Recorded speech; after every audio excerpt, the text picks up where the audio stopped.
What is going on, you guys? Welcome back to the channel. My new wheels has shown up for the wagon, except I gotta go pick it up. We also got the last packages of suspension components that we're gonna be needing to replace all the old stuff in the JDM EF2. We're probably gonna work on the JDM EF2 after IFO Bakersfield. I know I should be taking the van to go pick up the 4 boxes of wheels, but I kind of want to stretch my legs on the KRX a little bit because I'm kind of sad that it just sits in the corner over there and doesn't get driven much since I work out of my garage, and when I do drive, I drive the vans. So the KRX right now is currently warming up. I might even wash it when I come back because ever since I mounted the new tires on the wheels and, you know, parked it after the last drive, this thing has not gotten a wash, and it kind of depresses me a little bit. So when we get back, we'll probably wash and detail this car. It's weird that every time I clean the inside of this car, and even though I don't drive it, I still get a ton of leaves inside of the car just from sitting around. So I just wiped off the windshield to drive, and I forgot that this car has a bunch of scratches on the windshield, which is how I got the car. And then this used to be a small crack, which ended up being a big crack, and I was supposed to replace the windshield. And then when we took off the weather stripping, there's a ton of rust everywhere. So I wanted to address the rust before I do the bodywork and paint, before I do the windshield. So I'm gonna have to deal with this for right now. So right now I'm gonna feed all the kitty cats and we're gonna hit the road.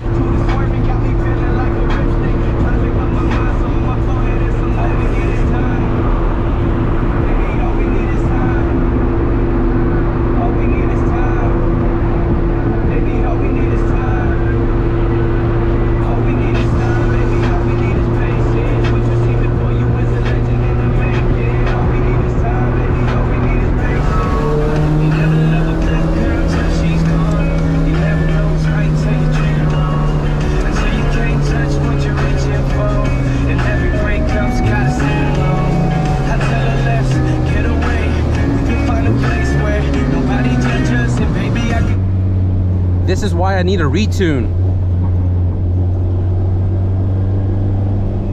It has like a super hardcore D-cell, and trying to get back on the acceleration is pretty harsh. Hopefully soon. Ooh, is that a Supra?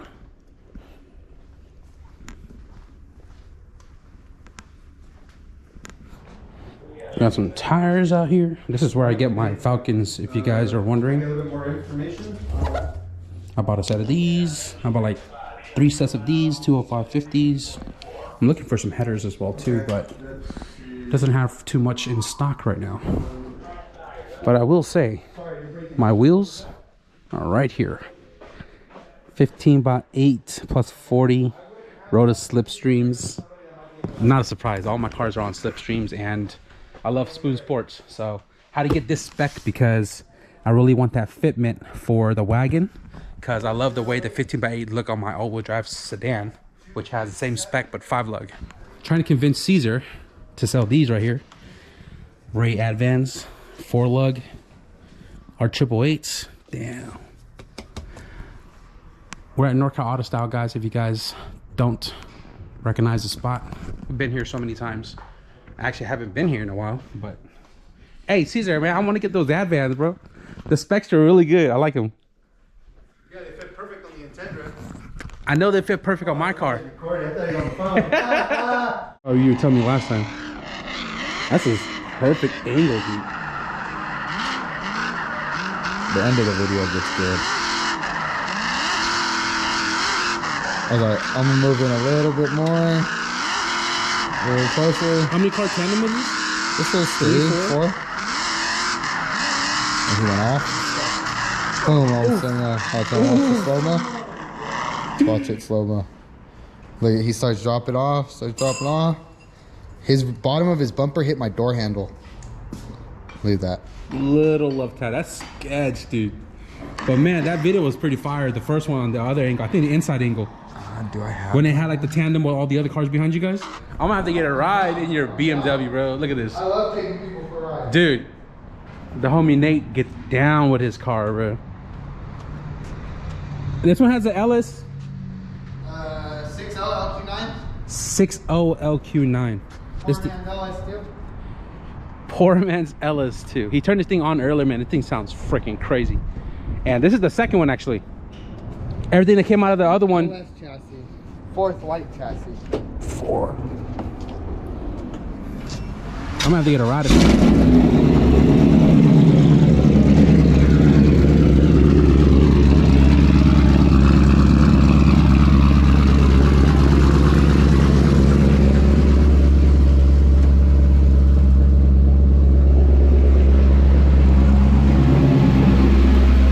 It's so quiet up here.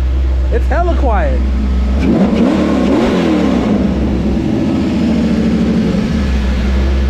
Wildin' out here, boy. Wildin'. Northcott Auto Styles. Every time I come here, I always end up being here for like a couple of hours. So hanging out with the boys. Anyways, I need to load up the wheels and get back home. Traffic is going crazy right now.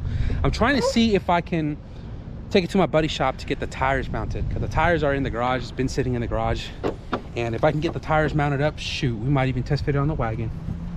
We might just test fit it on the wagon. I want to open up one right now to make sure this is the one that I'm looking for, because originally I thought they were plus 35, but apparently they're plus 40. And just want to make sure that the face is what I'm after, the way it looks. Cut away from yourself, not towards yourself.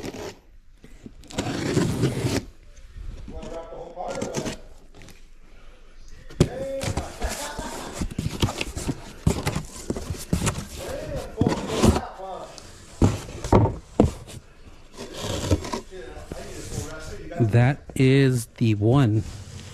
Yes, sir. All right, will it fit? Oh yeah.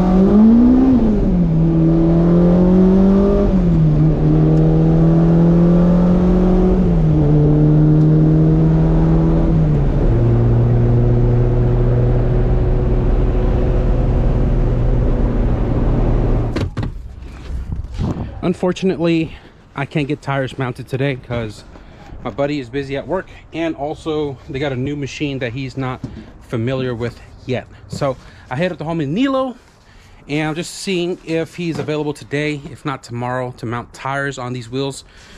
So right now, as mentioned, I'm gonna vacuum clean the inside of my KRX and wash the outside, and then I'm just gonna stash it on the grass way back in the corner again.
All right guys, we are done cleaning and washing the KRX. Man, the last time I cleaned this engine bay, it was all nice and pretty. And then the car sat over there, and then when I popped the hood, I was like, holy crap, this thing is super dirty, leaves everywhere. So I don't have the cowl on it like I mentioned, because I took it off to do the windshield, realized there's a bunch of rust in the channel, and I never threw it back on. So all the leaves that are inside the car, even when I don't drive it, is going in the car from this hole right here. I don't have a heater on the driver's side, the vents, and that's just an open hole, and my hydro conversion is going right into it. So I need to put something to block that hole, so that way water doesn't soak and drizzle in the car, but also, you know, make sure that the leaves don't go blowing in, especially if it's like, you know, leaves sitting here, car is driving, drafting, pushing all the leaves into the car. So hopefully if I block that off, and this one right here, leaves shouldn't go into the car. So other than that, engine bay is looking good, and the silver valve cover on the silver car engine bay is starting to grow on me. If you guys remember, we had a teal one on here, and I actually dropped it and cracked it on the bottom where it was leaking oil. So I put this temporary one on, and dude, it flows. I think it flows, the silver and black. Let me know what you guys think. We vacuumed everything out. We took off the dash mat, cleaned all under there, wiped everything down, and it's looking really good, man. The only thing about the interior is, one, I only have one floor mat. I don't know what happened to the other one, so I don't have a floor mat here. Two, I wish I had some cleaner door panels. This is how I got it when I got the car. It's been there since. It always leaves cuts on my arm when I'm driving, you know, with the windows down. Crusty. 88, 89 CRX door panels. I don't care if it's DX or SI. If you guys got any, and you guys are like the Bay Area or willing to ship, let me know. And I'm not trying to spend an arm and a leg for it. All right, guys, so night fell a little bit. That is because I was waiting for my buddy to show up, because he came to drop off this CRV differential to get taken apart and pin the clutch pack. Reason why we are pinning the clutch pack, which is a old school technique when the all-wheel drive stuff first hit the internet, we're doing the pin style because track is in a day and a half, and there's no way we can order the S1 locking block to get it here in time to do the clutch locking block instead of the pin setup on that diff. So we're doing what we can just to make it to the track. So right now I'm gonna go ahead and just put it up on the table, take it apart, clean it up, and find some pins and a drill bit so we can weld up the clutch pack.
I want to give you guys a little context on everything I just did before I close up this differential. Now, there are a bunch of videos on YouTube on how to pin your rear differential on the CRV and or using the locking block. So if you go pin CRV diff in YouTube, there's a video by me that I did 5 years ago right there. There's one by the Honda Resource. There's one by SP Tuning. And then if you're using the locking block, there's one by S1 as well too. Pretty easy to do. So real quick, the shaft right here has a little like groove in the middle. That is one of the weakest points. So you weld it completely solid all around just to prevent it from like snapping. And then the clutch pack itself, you guys saw, I drilled the clutch pack on the top, 3 holes all the way through. I used a stainless steel rod to feed into it, cut it to length, then I welded those holes shut, and then I welded the basket shut as well too, so they don't separate, right? I'm gonna put everything back together. This time around, I am gonna keep the pump in it to kind of give the shaft some structure so it doesn't just like free float and, you know what I mean, just extra support. But we're gonna be removing the pin, which is this guy here that drives the pump, right? And we're going to be removing the shim with that as well too, since we're not going to use a pump. Other than that, everything should just go back in the way it came out. So let's go ahead and reassemble this thing. Rear differential is installed, guys. It is ready to rock and roll. My buddy who dropped it off is actually at the dyno right now with his coupe, and he'll be here tomorrow to pick it up so he can install it. They are all going to be leaving tomorrow for IFO and staying out there a day while we're going to be leaving the morning of. But nonetheless, we're all going to be out there. All the homies, friends, everybody's bringing out their whip. Everybody's trying to race, and it's going to be an amazing time. My car is going to be on the trailer, so we're going to definitely full send it, trying to make a solid A to B pass. I don't care about the index. I might join TNT, I'm not sure, but my car is set up to run the 11.5, although I haven't officially put this car down the track yet to know what it will do. But based off the draggy times that we did in the last couple of videos, I'm kind of sitting somewhere in the 11.5. But I got to make sure I don't go faster than 11.5 because the car itself is not suited for it. They're probably gonna boot me for a road cage if I go anything faster than 11.49. But regardless of the fact, I'm just trying to get out there, do a full solid send.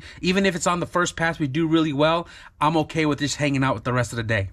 I wish I was able to do more in today's video, man. The whole goal was to go pick up the wheels, mount the tires up, and then mess with the suspension on the wagon because I want to dial the ride height to the new wheels. But unfortunately, I wasn't able to get the tires mounted today, and my tire mount guy, I was hoping to do it tomorrow, but we're all getting ready for IFO, so he told me next week he's able to do it. At this point now, I'm not in a rush because the focus is the all-wheel drive car and this weekend's event. I guess this video kind of turned into a show some love to the KRX. Feels nice to rip it again, although the car does need to go back to the dyno, kind of clean up the drivability a little bit. It was crazy in traffic, that car, but when we're driving, it drives really well. Aside from that, we brought it back, we cleaned it up, we washed it, and now it's just gonna sit on the grass until whenever I drive it again. But anyways, we're gonna wrap it up. I hope you guys enjoyed today's video. If you guys did, be sure to leave a thumbs up, and if you guys want to stick around for the IFO video, test fitting the new wheels on the wagon, be sure to hit the subscribe button. But with that being said, thank you guys for watching, and I'll see you guys in the next video. Peace.